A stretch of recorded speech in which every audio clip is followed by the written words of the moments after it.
There are 4 books in the Bible that are ancient biographies of Jesus. The Gospel according to Matthew, Mark, Luke, and John. And while individual stories about Jesus and his teachings are familiar to many people, these books have way more to offer if we read them from beginning to end and see how they connect Jesus' story into the overall biblical storyline. So let's talk about how to read the Gospel.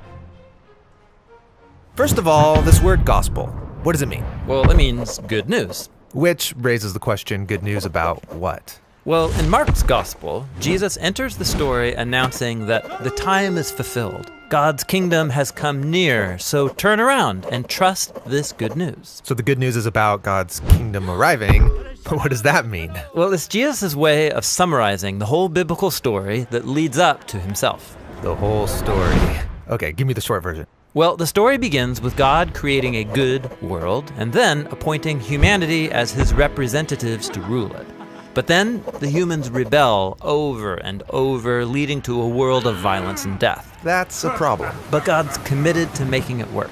So he chooses Abraham and his family to restart the project. Then through Moses, God brings the family into a garden land of abundance so that he can restore all of the nations through them.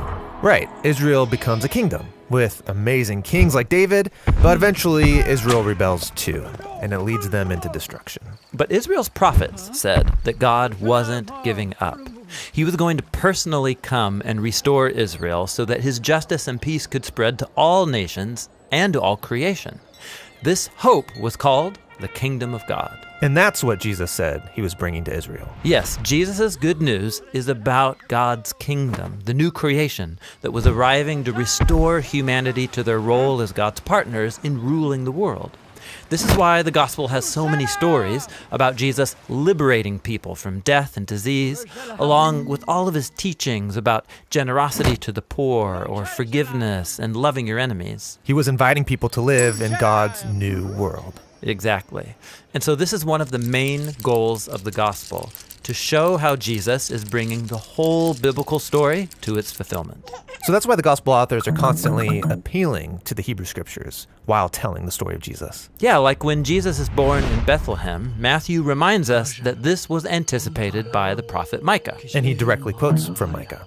Yeah, these direct quotes are really common. But more often, the gospel authors weave biblical phrases into the story without telling you, so you can discover it for yourself. Like when Jesus is baptized and God announces from the skies, "You are my son, my beloved. With you I am well pleased." Now, if you do some digging, you'll find that God's statement blends together phrases from 3 biblical texts to identify Jesus as the royal son of David, the seed of Abraham, and the servant who's going to suffer for the sins of his people. Whoa, that is subtle. Yes, and the gospel accounts do this on every page. Every book is constantly showing how all of the biblical stories about Abraham or Moses and David and all the prophets, all of it points forward to Jesus. Now, why are there 4 different accounts? Wouldn't one be enough? Well, the diversity is on purpose. Each of the 4 gospel authors has shaped and arranged their stories about Jesus differently, so they can emphasize different things about him. Matthew presents Jesus as a greater Moses, and so he's grouped Jesus' teachings into 5 large blocks, just like the 5 books of the Torah. Luke highlights how Jesus is God's royal servant from the book of Isaiah, who brings God's light to the nations. Mark presents Jesus as a new start for humanity, bringing the mystery of God's new creation crashing into the present. And John focuses on Jesus' claim to be Yahweh, the God of Israel, become human, to do for us what we could never do for ourselves. Those are really different from each other, but they all tell the same basic story. A man from the region of Galilee teaching this good news, but who's ultimately crucified as a criminal. Yes, all 4 books of the gospel are showing how the arrival of God's kingdom through Jesus led him up to the cross, where he was enthroned as the king of God's new world. He's given a robe, a crown, and a scepter. Right. And as Jesus suffers the consequences of humanity's rebellion, he's showing that the power of God's kingdom comes through his love and self-sacrifice. And when he's raised from the dead, we're watching the dawn of the new creation.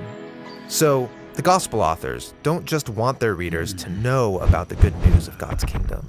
They want them to become a part of it. Yes, the gospel is designed to persuade us to trust and follow Jesus so that we can participate in the new creation that he